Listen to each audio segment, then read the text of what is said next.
NASA के James Webb space telescope ने पास करे अपने सभी क्रूशियल एनवायरनमेंट ट्रायल्स। इसरो का SSLV रॉकेट दिसंबर महीने में इस सैटेलाइट के साथ होगा लॉन्च। इंटरनेशनल स्पेस स्टेशन तक पहुंचाया गया कल्पना चावला जी के नाम का सिग्नेस कार्गो सप्लाई मिशन। और पहली बार यूरोपियन स्पेस एजेंसी के टेलीस्कोप की मदद से कैसे बनाई गई WASP-189b प्लैनेट की रियल इमेज। आज के इस एपिसोड में हम इन्हीं स्पेस अपडेट्स के बारे में बात करेंगे, तो बने रहिए इस पूरे वीडियो में और वीडियो को लास्ट तक जरूर देखिएगा। आज की पहली अपडेट पहली बार किसी वर्ल्ड की डिटेल्ड पोर्ट्रेट बनाने को लेकर है। जैसा कि कई सारे टेलीस्कोप की मदद से खोजे जाने वाले एक्सोप्लैनेट्स की रियल टाइम इमेजेस या फिर उनकी एक्चुअल इमेज को नहीं देखा जा सकता है, और अगर हम किसी भी नए प्लैनेट की इमेज को देखते हैं तो वह मैथमेटिकल कैलकुलेशन और उसके अपने स्टार की दूरी के आधार पर अपने इमेजिनेशन में बनाई गई इमेजेस होती हैं। लेकिन अब यूरोपियन स्पेस एजेंसी के चॉप्स यानी कि कैरेक्टराइजिंग एक्सोप्लैनेट सैटेलाइट की मदद से पहली बार WASP-189b प्लैनेट की पोर्ट्रेट को बनाया गया। इस इमेज में यह प्लैनेट रियल टाइम में कैसा दिखता होगा इसको बिल्कुल सही तरीके से दिखाया गया है। और यह फोटो जो आप अभी अपने स्क्रीन पर देख रहे हैं, ये किसी भी प्लैनेट की अब तक की सबसे डिटेल्ड रियल पिक्चर है। चॉप्स टेलीस्कोप के द्वारा इस प्लैनेट की स्टडी को मार्च से लेकर जून तक करा गया था, और इस प्लैनेट के अपने स्टार के सामने से गुजरने पर ट्रांजिट मेथड का यूज करते हुए इस इमेज को कैप्चर करा गया। फिलहाल यह WASP-189b उन कुछ प्लैनेट्स में से एक है जो कि अपने स्टार के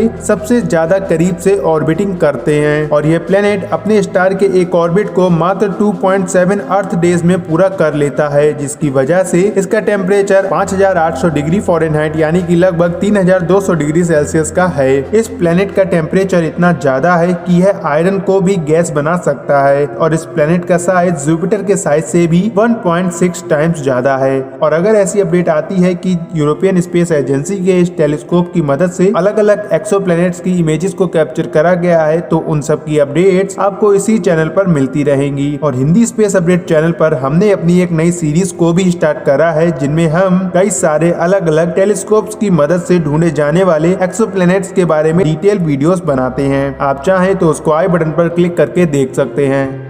आज की दूसरी अपडेट इंटरनेशनल स्पेस स्टेशन तक पहुंचाई जाने वाली सप्लाईज और न्यू टॉयलेट को लेकर है। जैसा कि हमने आपको अपने पिछले स्पेस अपडेट एपिसोड में यह बताया था कि नासा के सिग्नेस मॉड्यूल की मदद से स्पेस स्टेशन में डेली किए जाने वाले एक्सपेरिमेंट्स और वर्क के लिए जो सप्लाई मॉड्यूल जिसका वेट 4 टन का था, वह सक्सेसफुली स्पेस स्टेशन तक पहुँचाया जा चुका है। इसमें नासा द्वारा डेवलप किए जाने वाले $23 मिलियन के स्मार्ट टॉयलेट और इंटरनेशनल स्पेस स्टेशन पर प्लांट्स और रेडिस ग्रो करने की इक्विपमेंट्स भी शामिल थे। और यह जो सिग्नेस मॉड्यूल था, इसका नाम भारत की पहली लेडी एस्ट्रोनॉट कल्पना चावला जी के नाम पर रखा गया था, जो कि कोलंबिया स्पेस शटल में हुए हादसे में मारी गई थी। उन्हीं की याद में इस कार्गो सप्लाई मिशन मॉड्यूल का नाम सिग्नेस मॉड्यूल रखा गया था।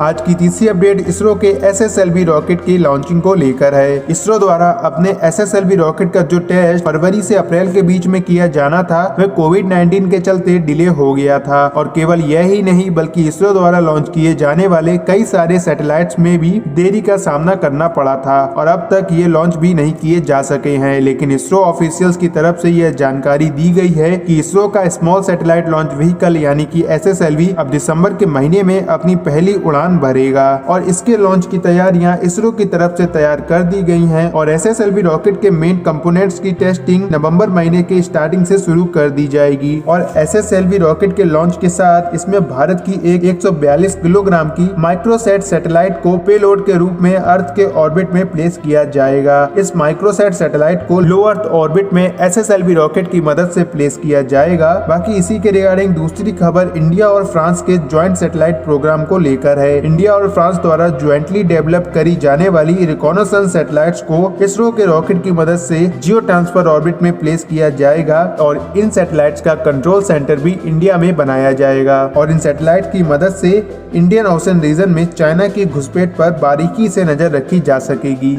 आज की चौथी अपडेट नासा के जेम्स वेब स्पेस टेलीस्कोप की सिमुलेशन टेस्ट को लेकर है। नासा द्वारा अपने सबसे costly space telescope James Webb space telescope के सक्सेसफुली एनवायरमेंटल टेस्टिंग को पास करा गया है। नासा के गॉडार्ड स्पेस फ्लाइट सेंटर के वेब प्रोजेक्ट के मैनेजर बिल ऑक ने इस बात की जानकारी दी। अब आपके दिमाग में यह क्वेश्चन आ रहा होगा कि आखिर यह एनवायरमेंटल टेस्टिंग क्या होती है और इसका किसी स्पेसक्राफ्ट में क्या काम होता है। तो आपको बता दें कि जब कोई भी मिशन या टेलीस्कोप लॉन्च किया जाता है, उसके मेन पेलोड को उस रॉकेट के इंजन स्टार्ट होने से उसकी तेज आवाज से होने वाली वाइब्रेशन में सर्वाइव करने वाले टेस्ट को ही एनवायरमेंटल टेस्ट कहते हैं। जैसा कि आपने किसी भी एस्ट्रोनॉट रॉकेट लॉन्च में देखा होगा कि जब रॉकेट के इंजन स्टार्ट होते हैं तब उसमें बैठे हुए एस्ट्रोनॉट काफी तेजी से वाइब्रेट होने लगते हैं। अब उन एस्ट्रोनॉट्स को तो ऐसी कंडीशन की ट्रेनिंग पहले से मिली हुई होती है, लेकिन अगर किसी रोवर या टेलीस्कोप को इस कंडीशन में किसी प्रकार का नुकसान ना हो, इसलिए इसको एक कंटेनर में रखकर इतनी ही तेजी के साथ वाइब्रेट किया जाता है और इस टाइप की टेस्टिंग को ही किसी भी मिशन की एनवायरमेंटल सिमुलेशन टेस्टिंग कहते हैं। जेम्स वेब स्पेस टेलीस्कोप की